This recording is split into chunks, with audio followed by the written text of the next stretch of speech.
पीलीभीत से बीजेपी सांसद वरुण गांधी केंद्र सरकार की अग्निपथ स्कीम पर लगातार सवाल उठा रहे हैं। उन्होंने शुक्रवार को ट्वीट कर कहा कि अगर इस योजना के तहत सेना में शामिल अग्निवीर पेंशन के हकदार नहीं हैं, तो वो भी बतौर सांसद अपनी पेंशन छोड़ने के लिए तैयार हैं।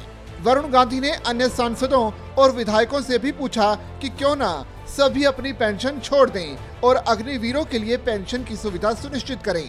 वरुण गांधी ने अपने ट्वीट में कहा कि अल्पावधि की सेवा करने वाले अग्निवीर पेंशन के हकदार नहीं हैं, तो जनप्रतिनिधियों को ये सहूलियत क्यों? राष्ट्र रक्षकों को पेंशन का अधिकार नहीं है, तो मैं खुद भी पेंशन छोड़ने को तैयार हूँ। क्या हम विधायक और सांसद अपनी पेंशन छोड़कर ये नहीं सुनिश्चित कर सकते कि अग्निवीरों को पेंशन मिले?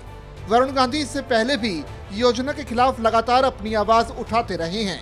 योजना के प्रावधानों के खिलाफ वो रक्षा मंत्री राजनाथ सिंह को एक चिट्ठी भी लिख चुके हैं। खास बात यह है कि अग्निपथ योजना भारतीय सेना के तीनों अंगों थल सेना, वायुसेना और नौसेना में विभिन्न पदों पर भर्ती के लिए रक्षा मंत्रालय द्वारा लाई गई एक नई योजना है। इसमें भर्ती होने वाले युवाओं को अग्निवीर के रूप में जाना जाएगा और उनका कार्यकाल 4 सालों का होगा। सेवानिवृत्ति के बाद वो पेंशन के हकदार नहीं होंगे।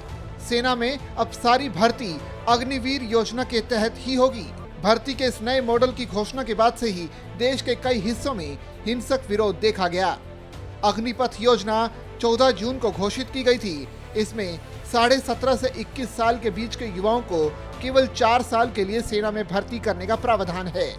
4 साल बाद इनमें से केवल 25% युवाओं की सेवा नियमित करने का प्रावधान है। इस योजना के खिलाफ कई राज्यों में विरोध प्रदर्शन होने के बाद सरकार ने पिछले दिनों 2022 में भर्ती के लिए ऊपरी आयु सीमा को बढ़ाकर 23 साल कर दिया है।